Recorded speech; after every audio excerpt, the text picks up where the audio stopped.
જય સ્વામિનારાયણ વિદ્યાર્થી મિત્રો, આપણે અગાઉના બીએના લેક્ચરની અંદર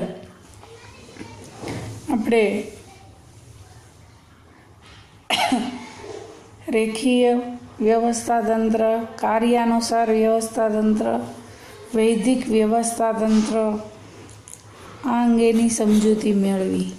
આ ઉપરાંત આપણે વૈદિક અને અવૈદિક વ્યવસ્થાતંત્ર અંગે પણ સમજ્યા. ત્યારબાદ વિકેન્દ્રીકરણ અંગે પણ સમજૂતી મેળવી. હેનરી ફેયલ દ્વારા સત્તા સોંપણી અને કાર્ય વિભાજનમાં જે વિકેન્દ્રીકરણની પ્રક્રિયા અપનાવવામાં આવી તે સમજ્યા. હવે આજના પીરિયડની અંદર આપણે સત્તા સોંપણી એટલે શું એ અંગે સમજૂતી મેળવવાની છે. કાયદાની દ્રષ્ટિએ સત્તા એટલે કાયદેસર રીતે પગલાં લેવાનો અધિકાર. પરંતુ ધંધાકીય એકમમાં સંચાલનની દ્રષ્ટિએ જોઈએ તો સત્તા એટલે હુકમો આપવાનો અને તેનો અમલ થાય તે જોવાનો અધિકાર. જે વ્યક્તિને સત્તા સોંપવામાં આવી હોય તે બીજી વ્યક્તિને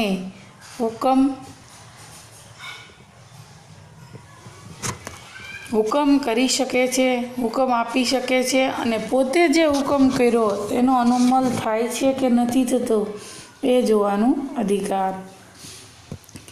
જેમ એકમનું કદ વિસ્તરતું જાય તેમ ઉચ્ચ સંચાલકો કેટલાક કાર્યો અંગેની સત્તા અને તેનો અમલ થાય છે કે નહીં તે જોવાનો અધિકાર તેમના મદદનીશોને સોંપે છે. મદદનીશો પોતાને સોંપવામાં આવેલા આ કાર્યો અસરકારક રીતે પાર પાડી શકે તે માટે તેમને કાર્ય કરવા માટેની અને તેનો અમલ થાય તે જોવા માટેની સત્તા આપવી પડે છે, જેને સત્તા સોંપણી કહે છે. સામાન્ય અર્થમાં કહીએ તો સત્તા સોંપણી એટલે કાર્યની બીજાને સોંપણી કરવી અને કાર્ય કરવા માટેની સત્તા આપવી.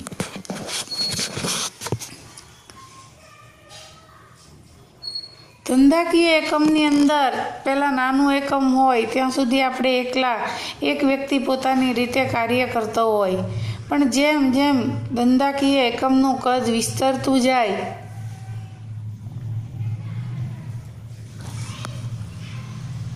તેમ તેમ એમાં સત્તા સોંપણી કરવી પડે એટલે મદદનીશોને સોંપવું પડે છે. અને મદદનીશો પોતાને સોંપવામાં આવેલ કામ અસરકારક રીતે પાર પાડી શકે એ માટે એને સત્તા આપવી પડે છે. હવે છે વ્યાખ્યા.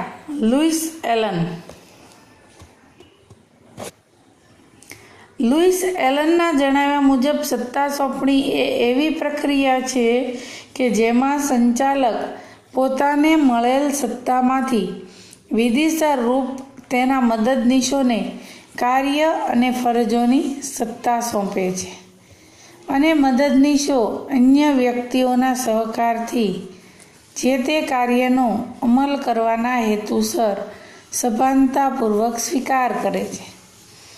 સત્તા સોંપણીમાં જવાબદારીનો ખ્યાલ પૂરક છે.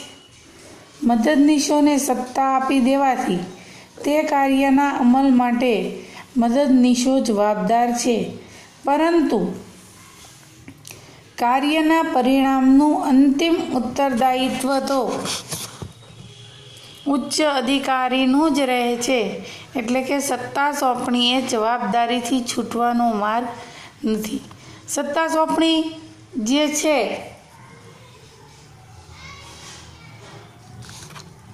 એ એવી પ્રક્રિયા છે કે સત્તા જેને પોતાને મળેલ હોય, સંચાલક પોતાને મળેલ જે સત્તા છે એ સંચાલક એટલે શું કે અન્ય પાસેથી કામ મેળવવું.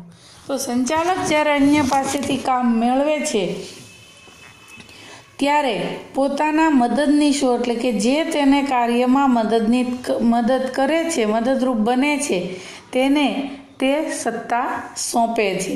પણ સત્તા સોંપી દીધા પછી એનું કાર્ય પૂરું નથી થતું, પણ સત્તા સોંપણીમાં જવાબદારીનો ખ્યાલ પણ પૂરક છે. એટલે એનું ઉત્તરદાયિત્વ, પરિણામનું અંતિમ ઉત્તરદાયિત્વ તો અધિકારીઓનું જ રહે છે. એટલે સત્તા સોંપણી છે એ આપણે બીજાને સત્તા સોંપી દીધી એટલે આપણે એ જવાબદારીમાંથી મુક્ત થઈ ગયા એવું હોતું નથી. ઉત્તરદાયિત્વ તો આપણું જ રહે છે, પણ આપણે કાર્ય અન્ય પાસે કરાવીએ છીએ.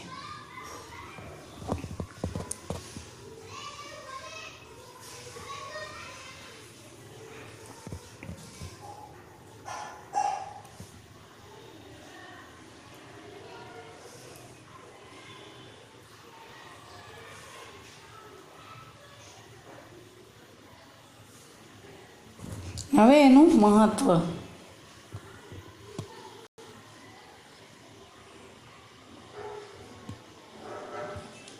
મહત્વમાં કાર્યક્ષમ સંચાલન, કર્મચારી વિકાસ, અભિપ્રેરણ અને વિશિષ્ટીકરણનો લાભ. સત્તા સોંપણીના કારણે એકમની ઉચ્ચ સપાટીએ કામ કરતા અધિકારીઓમાં કામગીરીમાં ઘટાડો થાય છે.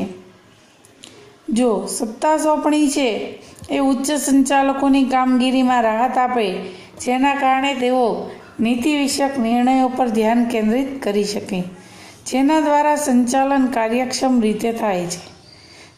તેથી જ કહી શકાય કે સત્તા એ સંચાલનની ચાવી છે, જ્યારે સત્તા સોંપણી એ વ્યવસ્થા. સત્તા છે એ સંચાલન કેવી રીતે કરવું, ક્યારે કરવું, કઈ પદ્ધતિથી કરવું એની ચાવી. પણ સત્તા સોંપ્યા પછી જે વ્યવસ્થા તંત્ર ગોઠવીએ એ સત્તા આપણે બીજાને સોંપીએ એટલે આપણે એક વ્યવસ્થા તંત્ર ગોઠવું કહેવાય. એટલે સત્તા સોંપણી છે એ વ્યવસ્થા તંત્રની ચાવી છે. સત્તા સોંપણીને કારણે એકમની ઉચ્ચ સપાટીએ કામ કરતા અધિકારીઓની કામગીરીમાં ઘટાડો થાય. આપણે આપણી ઉપર સત્તા હોય, બધું જ કામ આપણે કરીએ તો આપણી જવાબદારી વધી જાય, પણ એ જ કાર્ય આપણે અમુક વિભાગોમાં વહેંચી અને બીજાને જ્યારે સત્તા સોંપીએ છીએ ત્યારે અધિકારીની કામગીરીમાં ઘટાડો થાય છે. રોજિંદા કાર્યોની સોંપણી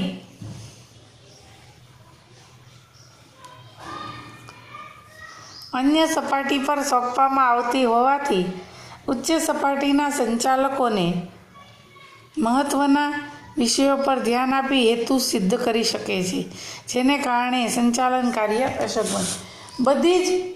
બધું જ કાર્ય એક જ વ્યક્તિ કરતો હોય તો બધી જ જગ્યાએ ધ્યાન ન આપી શકે. એટલે સંચાલક અમુક કાર્ય જેની સત્તા છે બીજાને સોંપી મદદનીશોને અને પોતે પોતાના વહીવટમાં ધ્યાન આપે તો એ નિર્ણયો ઝડપથી અને ચોક્કસ યોગ્ય નિર્ણય લઈ શકે છે અને પોતાનું જે ધ્યેય હોય એ ધ્યેય સિદ્ધ કરી શકે છે.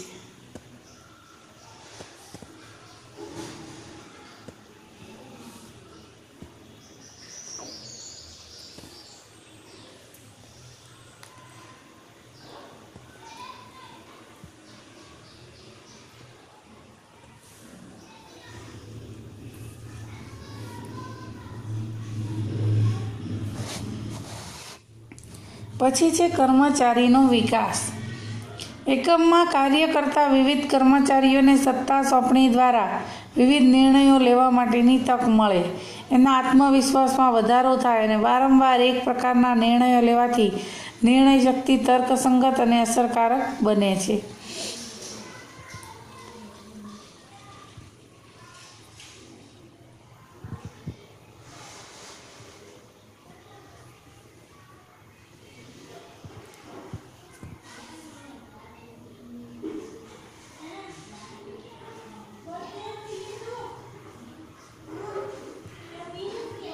સત્તા સોંપણી દ્વારા કર્મચારીઓની પ્રતિભાને વિકસાવવાની તક મળે છે, જેના દ્વારા અનેક મનોવૈજ્ઞાનિક ફાયદા પણ મળે છે. જ્યારે અધિકારી દ્વારા મદદનીશને કાર્યની સોંપણી કરવામાં આવે છે અને જવાબદારી સોંપવામાં આવે છે ત્યારે તાબેદાર માત્ર તે કાર્યમાં સહભાગી નથી થતો, પરંતુ તે કાર્યની સફળતાથી તેના આત્મસન્માનમાં વધારો થાય, જેનાથી કર્મચારીને અભિપ્રેરણ મળે. કોઈ કર્મચારી જ્યારે સત્તા સોંપણી દ્વારા વિવિધ નિર્ણયો લેવા માટેની તક મળે ત્યારે એના પોતાના આત્મવિશ્વાસમાં વધારો થાય, એની નિર્ણય શક્તિ અને તર્કસંગત અસરકારક બને. સત્તા સોંપણી દ્વારા કર્મચારીની પ્રતિભાને વિકસાવવાની તક મળે છે. એને કારણે જ્યારે કોઈ અધિકારી દ્વારા મદદનીશને કાર્યની સોંપણી કરવામાં આવે ત્યારે જવાબદારી પણ સોંપવામાં આવે, એટલે તે કાર્યની સફળતા થાય તો એની જવાબદારી હોય તો એના પોતાના આત્મવિશ્વાસમાં પણ વધારો થાય છે.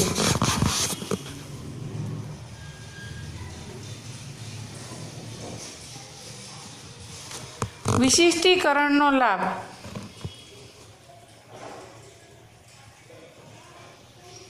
એકમમાં કામ કરતી બધી જ વ્યક્તિઓ પાસે બધા જ પ્રકારના કાર્યોની કુશળતા કે સક્ષમતા ન હોય તે સ્વાભાવિક છે. સત્તા સોંપણીને કારણે જુદી જુદી વ્યક્તિઓને કાર્યની જવાબદારી અને સત્તા અપાય છે. આ દરેક વ્યક્તિની લાયકાત, કૌશલ્ય અને જ્ઞાન અલગ અલગ હોવાથી વિશિષ્ટીકરણનો લાભ મળે છે.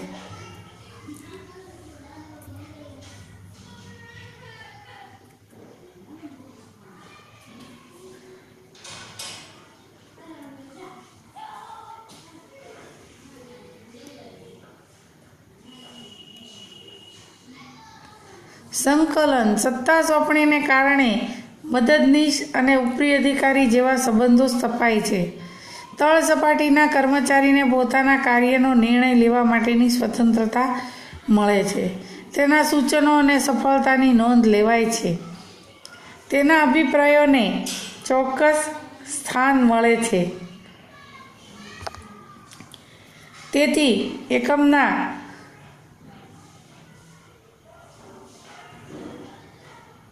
કેટલાક કાર્યો મદદનીશોને સોંપી ઉચ્ચ સંચાલકો ધંધાકીય એકમના વિસ્તરણનો વિચાર કરી શકે, જેના દ્વારા એકમનો વિસ્તાર વધારી હેતુ સિદ્ધ અને સરળ બનાવી શકાય. કોઈ પણ ધંધાકીય એકમ હોય તો તેમાં પહેલાં તો મદદનીશ અને અધિકારી અને એના કર્મચારી વચ્ચે સંકલન હોવું જરૂરી છે. સંકલન એટલે કે જોડાણ.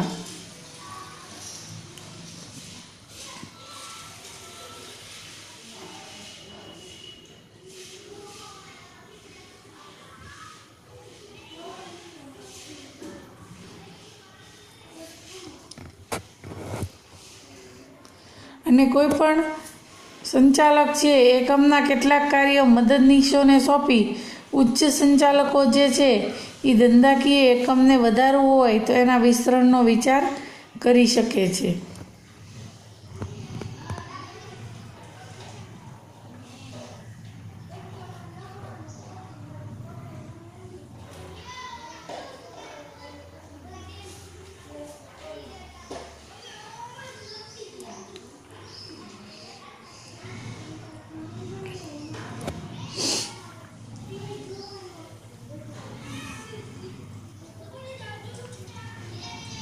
વિદ્યાર્થી મિત્રો, સત્તા સોંપણીમાં એનો અર્થ, એની વ્યાખ્યા કે જે લુઈસ એલને આપી હતી, એમાં સંચાલક જે પોતાને સત્તા મળી હોય એ જ સત્તામાંથી વિધિસર રૂપે એટલે કે પોતાના જે મદદનીશો એટલે કે સહકર્મચારીઓ કે જે એને મદદરૂપ થાય છે એને સત્તા આપે છે.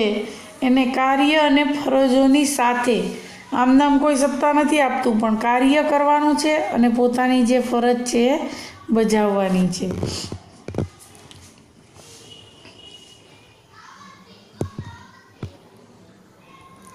વિદ્યાર્થી મિત્રો, તમને આ રીતનો પ્રશ્ન પૂછાય, સત્તા સોંપણી એટલે શું, એની વ્યાખ્યા આપી મહત્વ સમજાવો.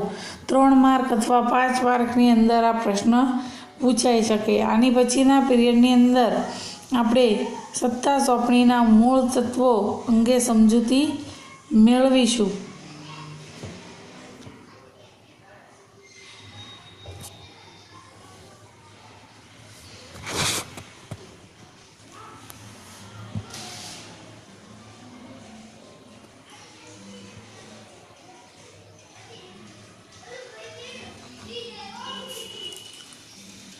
જય સ્વામિનારાયણ વિદ્યાર્થી મિત્રો.